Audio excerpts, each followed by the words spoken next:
do is put these. You ain't gotta do more and put batteries in it. That goddamn Doug over there is a trick.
Who's that on this picture right here? Who's that on that picture? Who is it? Yeah. It's me. And boy, I took an what's it called with? Boy, I work with. Oh, okay. Get this damn phone. Where the hell did I put it? Oh, okay. Alright.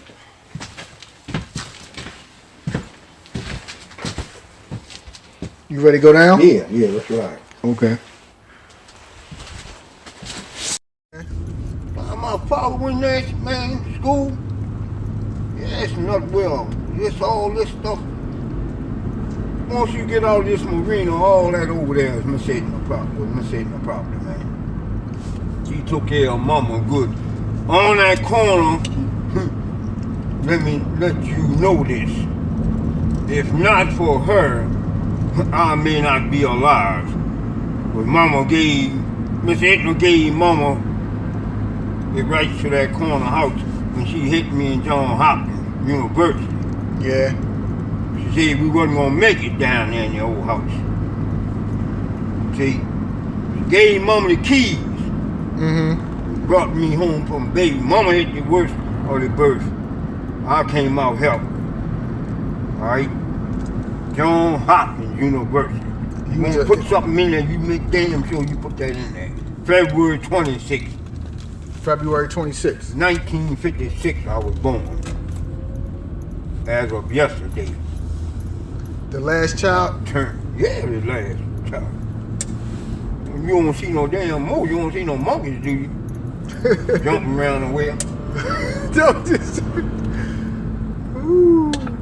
Yep, you got it. You want it, you got it. And you know one thing? I appreciate this to my heart because I wanted to do something like this in the family. Mm-hmm. Yep.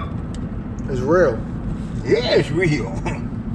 We came up the rough way. Well, y'all came up the rough way. Yeah. I caught the end of it. Yeah, but we did it. You know, we did it. That's the thing. Yeah. Stick together always. Don't ever get stupid. Right. You know what I'm saying? Mm-hmm. I'm talking to you as an uncle. You know, every time you get a little mad, mm-hmm. I used to go right up on the field each over there by the cherry tree and just chill out. Mm-hmm. Now go down and say it one more time. Give you a Yeah, we're gonna go this way. Yeah. So this my school corner. This my bus stop, our bus stop.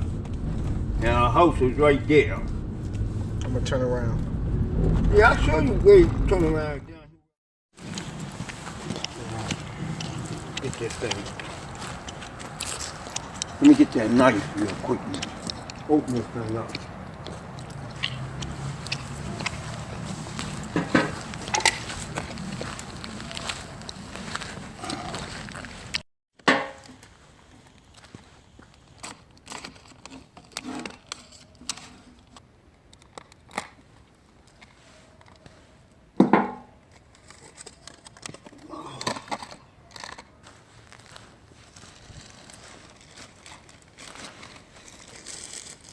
That's a nice radio.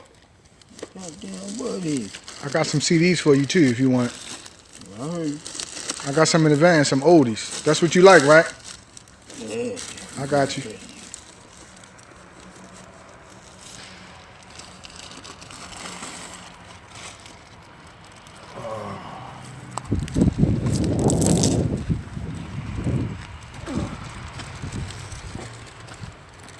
Damn.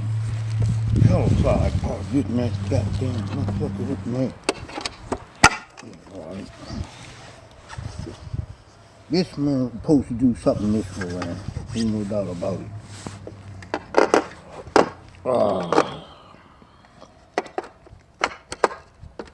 Better do something. It's going back to the fucking people if you don't. Oh, now, here we go with this part. This goddamn thing. Right. That's the way you come in at. Power button is here. All right, let's put your CD in. Alright, they say gonna drop them. I got some CDs for you too, though. Yeah, but this is mine. Right here. First one.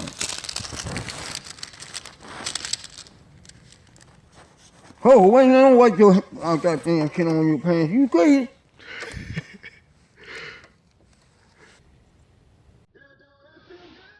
Alright. This your volume right here. Yeah, alright, don't be getting all cocky and shit.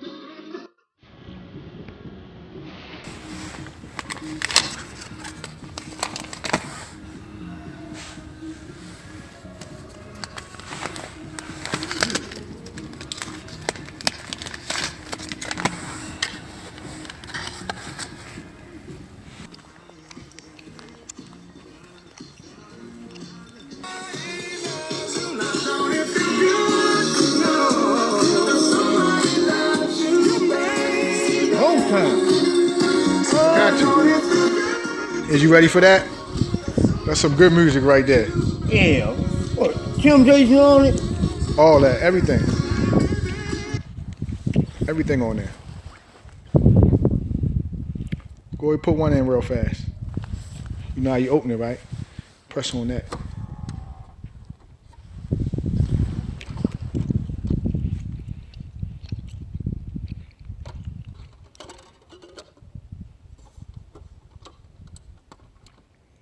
And you push play. Play right here. See that button? That's play. That's for this. No. Push play. That's for the CD. Oh. Right here. Oh. See, you push that. Now it's playing. That's why I was telling you this fucking thing was tricky. All that goes through, that's why I told you it was something touch tone. Like a long, lonely stream. That's Motown. Huh? That's the one though, boy. Huh? That's Steve. Moving on. I mean, last one. You know, I'm the youngest of the kids. You the youngest of the 9? How old are you, Johnny? My birthday was yesterday, man. I'm 61. Oh, yeah? 1956. February, remember that. Got it. You only lost one. That was Bubba. Exactly. This is my father's stone. Yeah. I'm going to take some pictures. And this what I'm putting at his grave site when I get it finished. It's not done yet.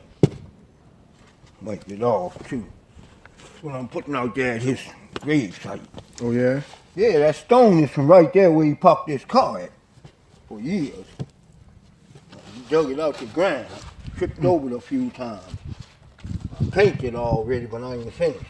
Okay. Oh, so you painted it black? Yeah, I'm putting his name and everything, melting nobody, putting his date on it. Okay. Yep. I don't mess around, man. So where you used to park his car? Right here. Right over here. Right here. Back is right in here. This is spot right here. This was my spot. Right here. So he used to back it in? Yeah, because we used to come all the way down. That was open driveway. Oh, that was the driveway. Around. and came down, and he backed right in here. Oh, so where my van at? That's what it. That's where you come around, I'll close it off. Okay. And he parked right here. Yep. And what was your father's name? Thomas Matthew Jones. Okay. Boss.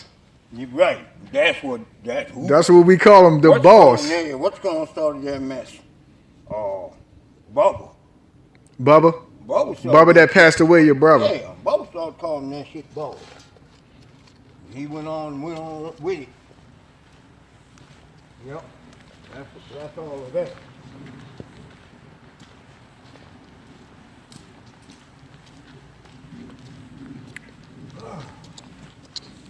Now, who house was this right here on the right? Mitchell. Who? Mitchell. Mitchell. Eugene Mitchell. Baby boy. That's his nickname. He left this for my father to keep it up. Okay. And then I went on and stepped in, and I stepped up.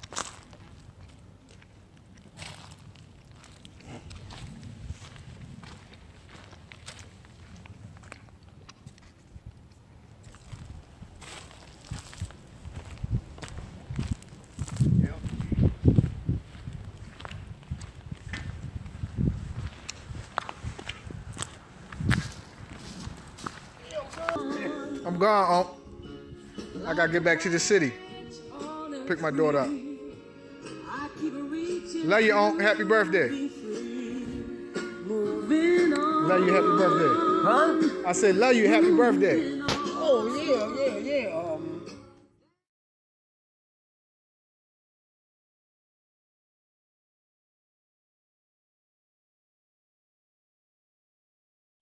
How would you feel about moving to the city life?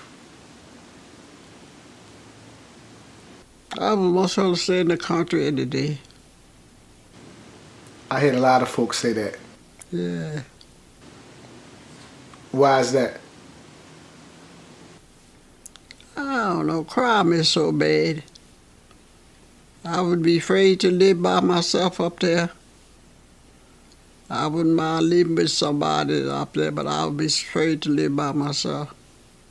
The crime is really high right now. Yeah. What news channels do you look at? What's your favorite news channel? Right now it's Channel 8, but I like Channel 13.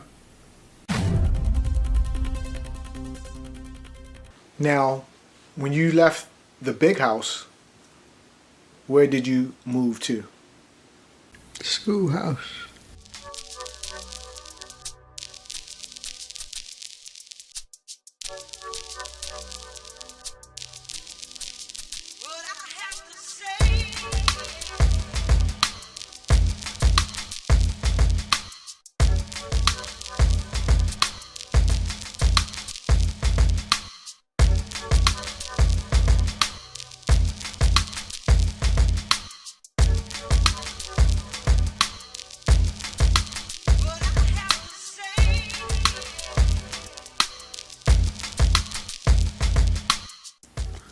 One of the schoolhouse, but they had divided into 3 rooms.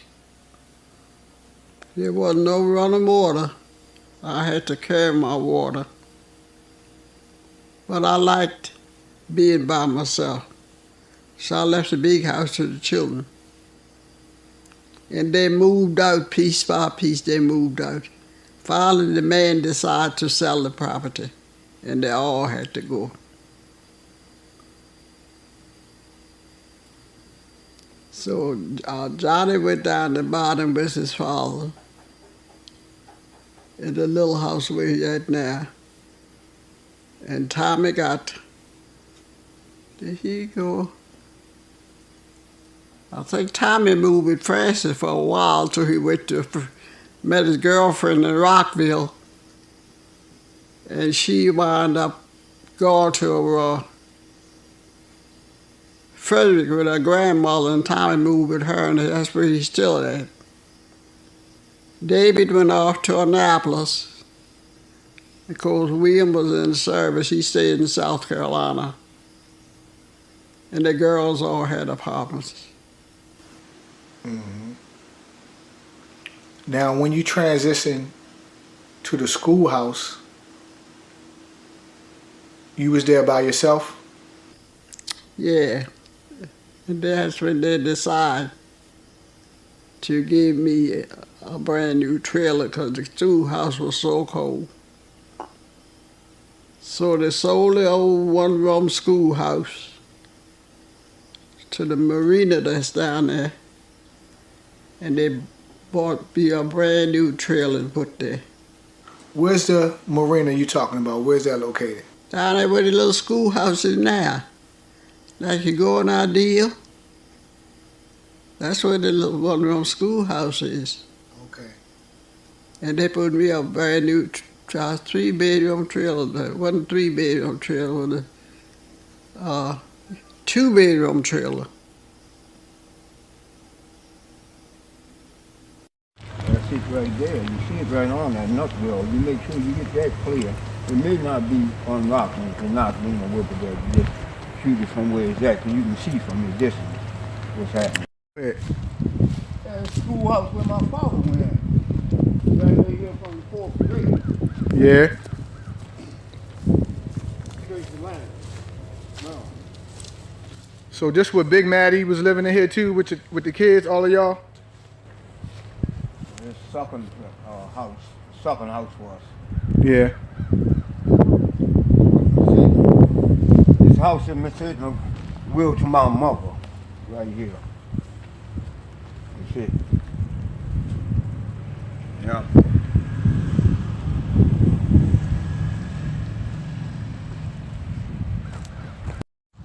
Right here was where the honeybee nests were, and the people came up and took the honey from this house. Oh yeah? Right there. Yeah, they took the honey from the house. Honeybees, that's mama. She'll tell you about it. Yeah. Yeah. Yeah. How many of y'all lived down in that house? Oh, it wasn't but mama and pop. And I stayed with her. Yeah. I'll hit my own place. Yep. So you got it. Got it.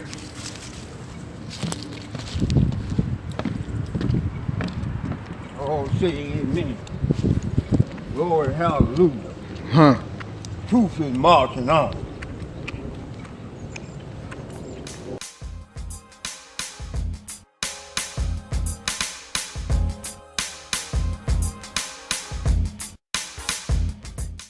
I stayed there till your mother asked me to come up here with her because I couldn't stay by myself no more. So when you transitioned from the schoolhouse to the trailer, did you have to pay? Pay? Yeah, to live there? Yeah, they sold the property after I moved in there. I had a lifetime home. Oh, okay. They gave me a lifetime home in that trailer. And she wanted me to come up here because I couldn't stay by myself. So the man rented the trailer out again. Other than that, I would have still been there. But it was a lifetime home by the Nutwells. Who is Nutwell? That was my landlord. He was the landlord of that big house that they sold. Mm-hmm. They were my landlord, and they owned that schoolhouse.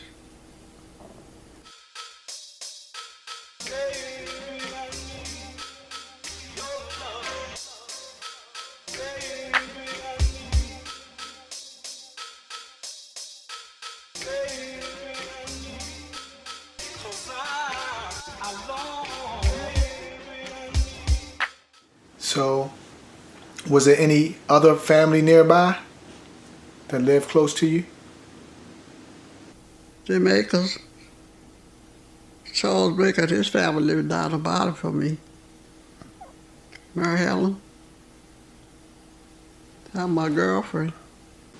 She lived close too? No, but she'd often come by and take me to storing places.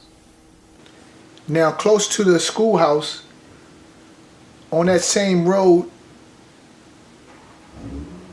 In your early years, did you have a house down that way too?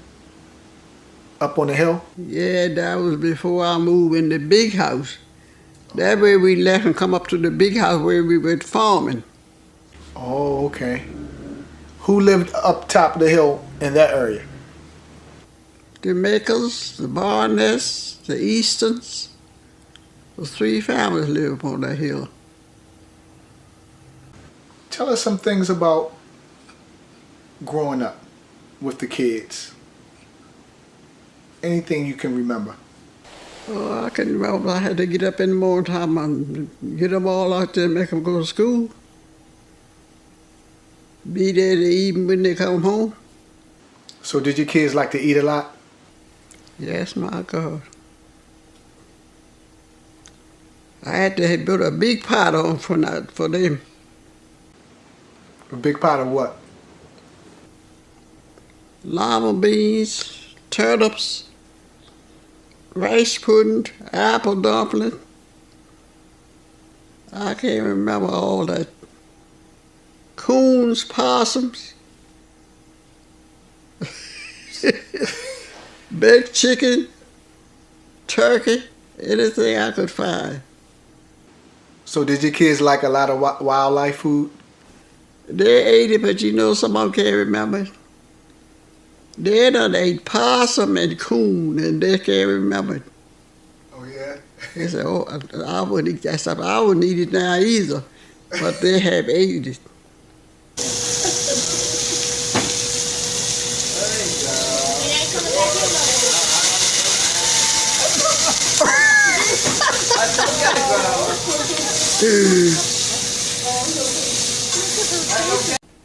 When they were small, they ate it. When did you meet Tom Jones? Like I said, I met Tom Jones when I was pregnant with your mother. That's when you met Tom Jones? He was one of the commonest man I ever had in my life. He was a drinker. He was a heavy drinker. Oh, he drunk a lot? Him and his sister. But I got along good with his sisters, with his brother-in-law and all that. I got along good with them, but he was just one of them nasty ones when he drank. Okay. What did he drink?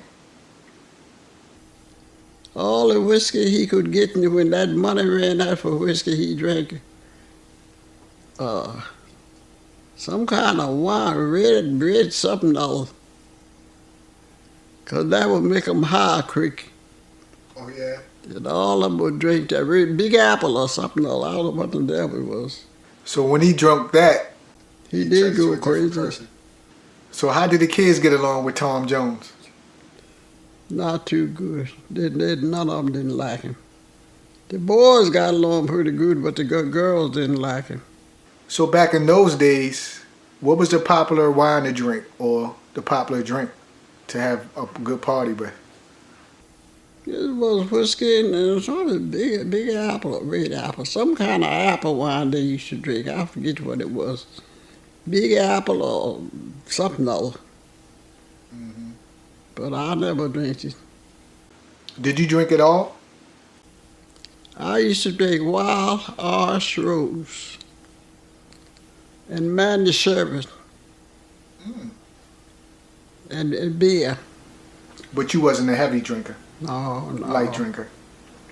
My father used to like Mandy Sherbet, take a little glass of Mandy Sherbet. Mm-hmm. What were some of the medications that y'all used back in the day that would heal real good? Oh, all I can remember is Alka-Seltzer and what else there? There was something my father used to take. It was called Pain King. You ever heard of that? Never heard of that. It was a liniment not a liniment, it's something you drink. You take and drink it every day. And Mildred might know what it was because she used to buy most of his stuff for him. It's something like a tonic. Mm. He used to get that and drink it. I guess that's why he lived so long.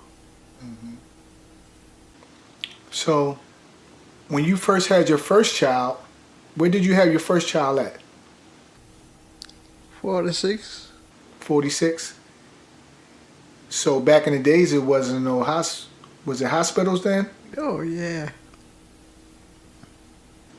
So how much was it to have your first child? How much did it cost? I don't know. Something like $100. $100 to have a baby? And when did you have your first child at? Cabin Memorial. Back in the days, they had doctors that came out to your house, right? No, we didn't have the mama. Great-grandmother was a midwife. She delivered all my brothers and sisters, but not me. Your mother passed away when you was at a young age, right? So they say I was 2. 2. What was your mother's last name? Maynard. She was a Maynard and she married my father. Okay, so she was a Maynard.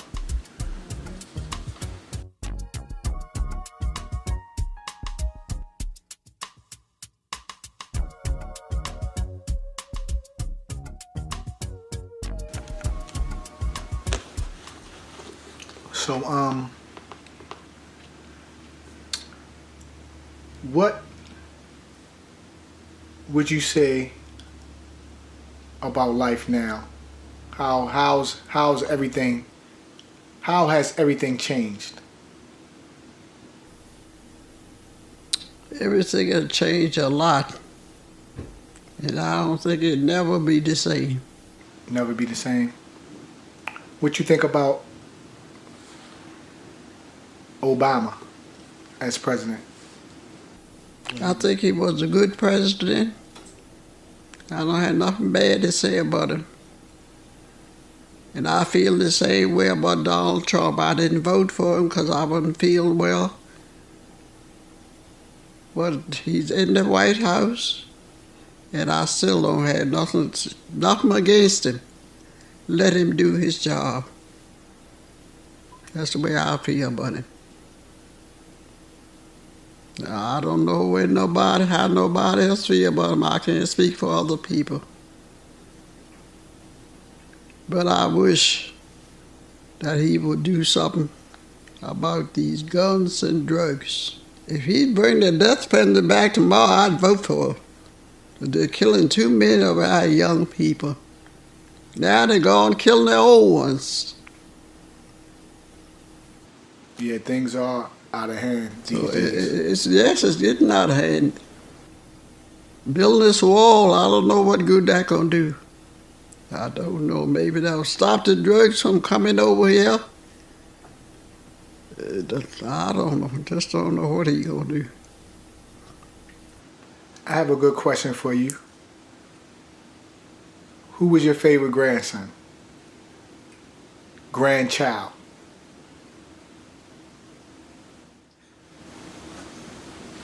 I guess I better say Buck.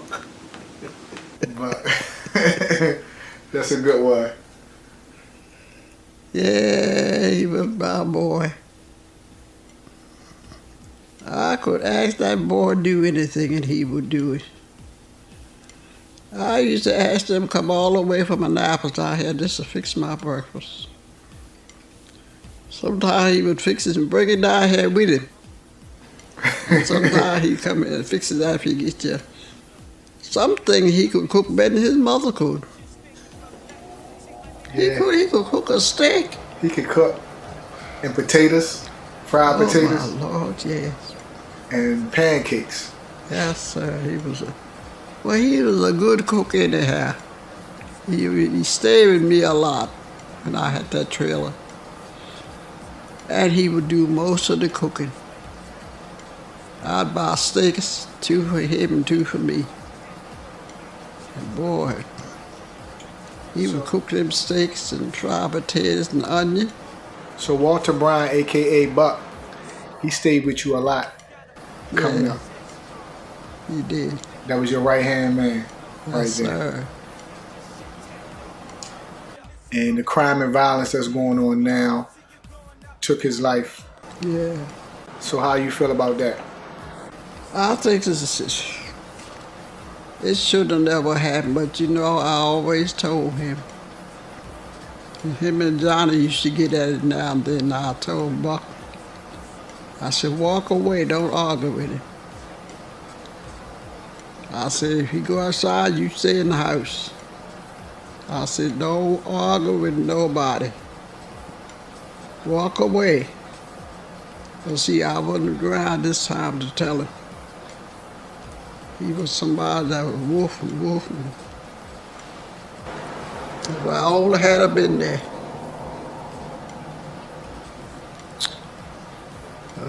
Lord knows best. Well, he's in a better place right now. Yeah, he's in a better place, because God got him. if that guy hadn't shot him, somebody else was gonna do it. I must go on, cause this is not the end. I'ma see you again. Yeah, I'ma see you again. I reminisce about my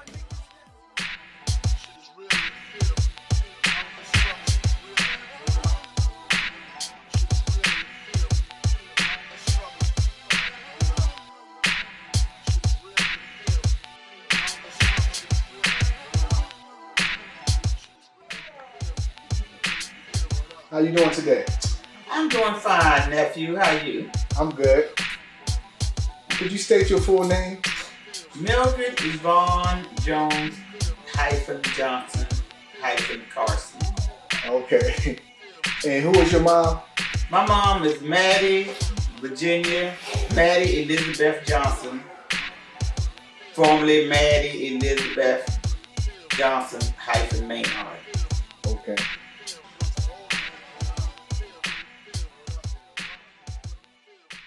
How many kids was it growing up in the house? 9 children.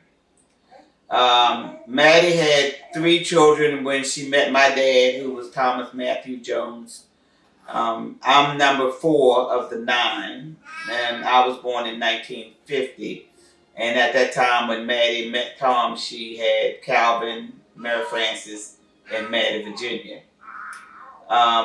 We lived on Trout Branch Road and Tracy's Landing. The first house I remember.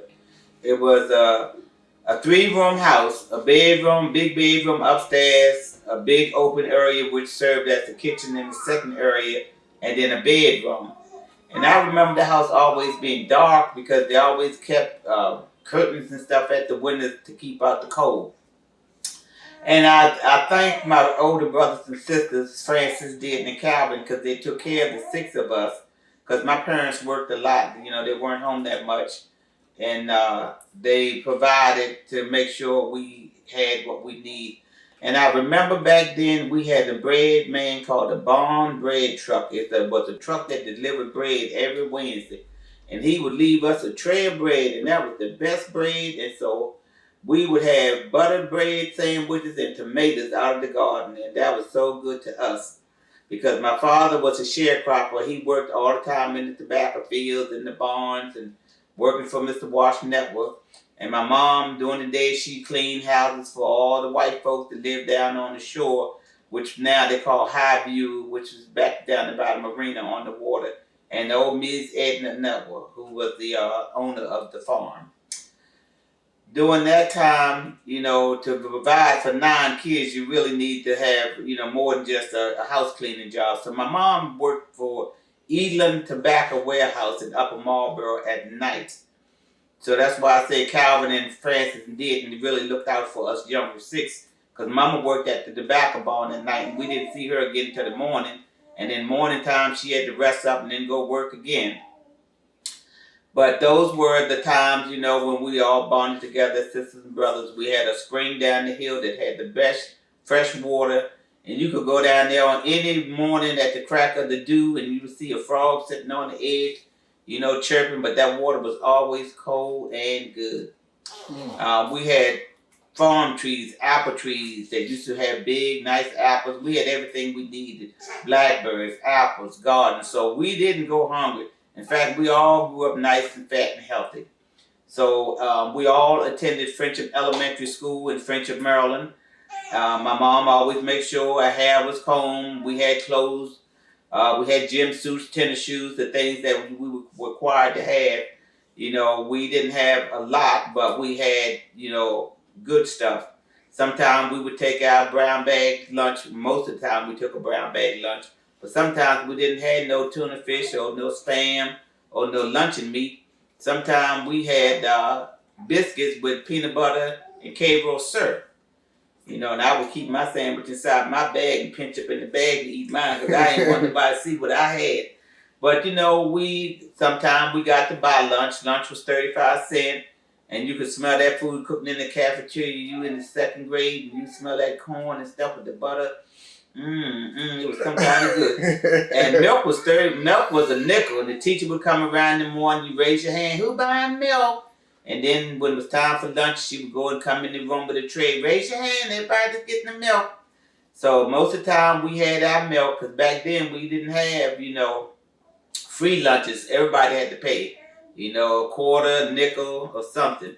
So then after we had elementary school, which was a fine upbringing, nice school, all African-American school, you know, black teachers, black kids, you know, so we did well. Then when you graduated there, you went straight to junior high, which back then we were bused to Annapolis.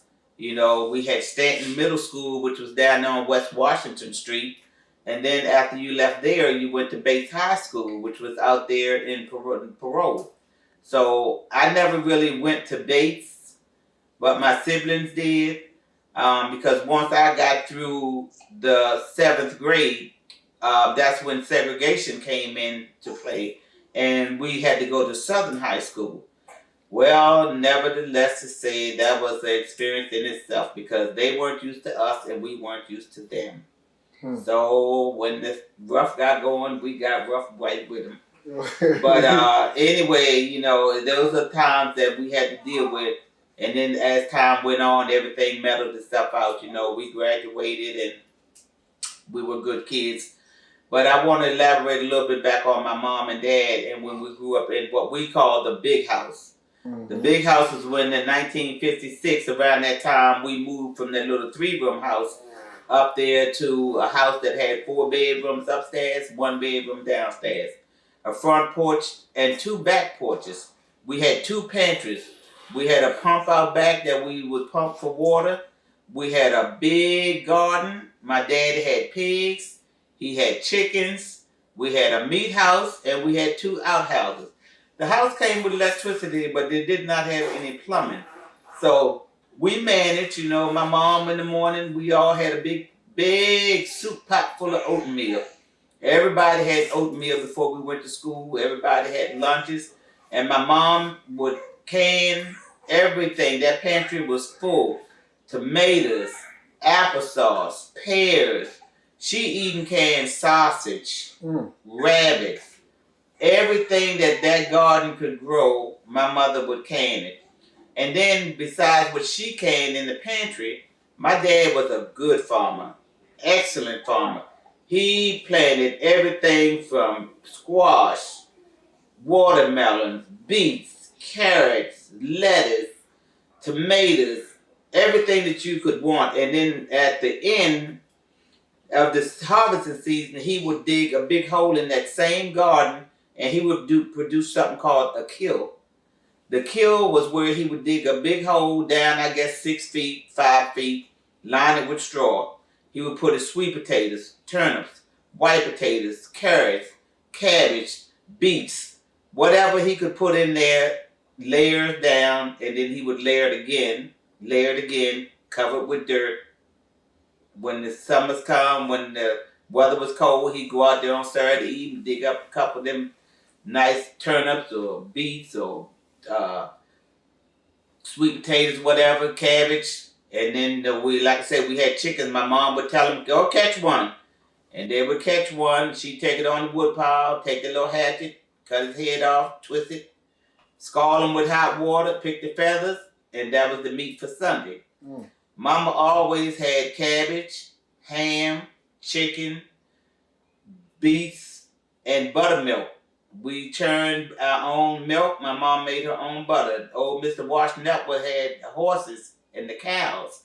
So we would get the milk from the cows. She'd give my mom some.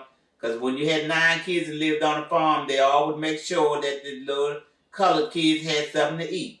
Christmas time to make sure we had gifts. So my mom and dad was what you would call true farmers. 9 kids, none of us went hungry, none of us got sick. And if we did, they knew how to take care of us. So I give thankful for them, for what they did, and thanks to my 3 older siblings for looking after us when we were young. But those were good times, and we lived there until we got grown, and we lived at the big house, because everybody wanted to come up to Miss Mattie's house. Every weekend, Mama had a house full of people. And this one guy we named Cabbage, because every Sunday he would come up my mother's house because he wanted some cabbage. And he knew that Nana had cabbage every Sunday. And her 7 oldest grandkids was born right there while we lived there in the big house. That was Nita, Petey, Tabby, Leslie, Pudney, Tammy, and Monica. Those were the 7 grandkids that was born and raised and grew up around the big house with us.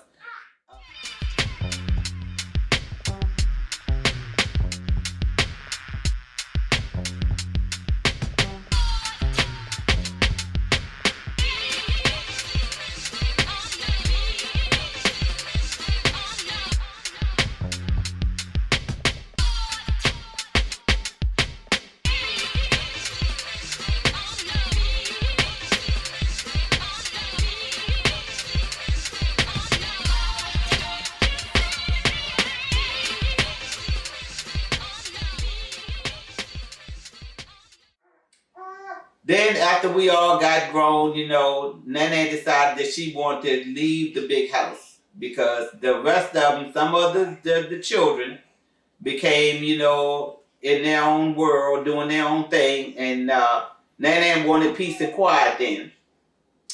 That's when we're going to go over to when Miss Mattie transitioned down to the little schoolhouse. Mr. Jim Travel used to live in the schoolhouse. That was still owned by Miss Edna Network. But Mr. Jim Travel was the black guy who helped sharecropped on the farm and told everything that went on. Mattie children doing this. Mattie children ate up a whole field of horse corn. Everything that went on, he was the snitch. He'd go back there and tell the old white lady what we was doing. So anywho, he had a car. My mama never had a car, didn't never drive. So whenever we need to go to the store, whatever, Miss Jim would take us to the store. And one of us every Friday out of the 9 would have a chance to go to the store. So at 2 o'clock, we would start looking in the closet, finding clothes to put on, trying to shine ourselves up, and then to get our soda bottles, go out to the pump, wash them soda bottles with a baby bottle washer, clean the dirt out of them, because some of them we had got out, the bushes was all dirty. So every soda bottle you got, you had like a nickel coming to you. So anywho, back in when my mom was 67 years old, that's when she moved to the old schoolhouse to get away from some of her sons that was driving her crazy. Not gonna mention the names of them, but this is a picture of the old schoolhouse. It was a 1-room schoolhouse that my mother went to when she was a child. She went to the 4th grade in this particular schoolhouse. Actually, the schoolhouse was more than 1 room. It had 3 rooms in it. Because when my mom moved there, we would go there and eat and have a good time. My mom had a bedroom, then there was another room that she just kept junk in. And then it was the big open room where she had the kitchen and the TV and everything in one big room. And we would go down there on Sundays and we would eat, and she would have all of us stacked in that little house. I don't know how we all got in there, but we got in there. And she lived there for a while. We picnic and party. I got pictures where we all cooked out. Me and Levi and the kids would go down there and party, grill up on Sundays, and we just would have us a ball. There was plenty of land. So I had plenty of birthday parties down there. And so then, that's when back in, I want to say 1979, after old Miss Edna passed away, Gene and Billy became the executors of the estate for the Nutwells. So that's when Gene and Billy decided that they were going to sell the old schoolhouse to Stuart Cheney, and they were gonna give my mom a trailer and give her a chance to have some running water, electricity, a toilet, washing machine, dryers, and all of that before she, left this world. But needless to say, she'll be 92 in July 25th. She'll be 92, and she's still kicking. So she got a chance to enjoy her trailer for many years, and now she lives in another trailer with her third oldest child, Mattie.